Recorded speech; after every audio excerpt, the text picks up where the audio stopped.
At the heart of the conflict was the institution of slavery. It was the serpent coiled at the base of the American Eden, the fundamental contradiction in a nation founded on the ideals of freedom. The Southern economy was overwhelmingly agricultural, built upon a system of forced labor, where millions of enslaved African Americans were treated as property. As the United States expanded westward, the question of whether slavery should be allowed in new territories became the most divisive issue in American politics.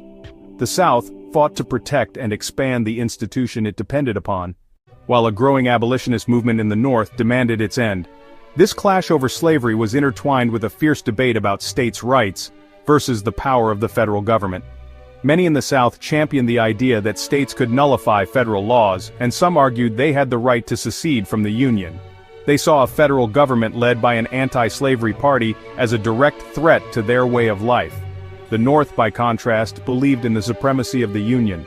They argued the nation was a single, indivisible entity created by we the people.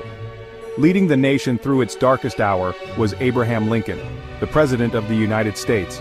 A self-taught lawyer from the prairies of Illinois, a man who believed in preserving the Union. His counterpart was Jefferson Davis, the President of the Confederacy, a former United States Senator and Secretary of War, a proud defender of the Southern cause. On the battlefield, the Union's hopes would eventually rest on Ulysses S. Grant, a determined and relentless general who sought total victory.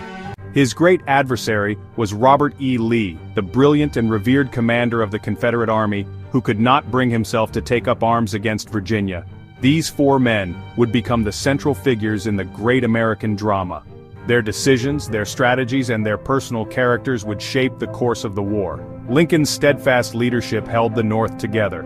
Davis struggled with the Confederacy's competing interests and dwindling resources. On the battlefield, the clashes between Grant and Lee became legendary, a contest of wills between two great military minds.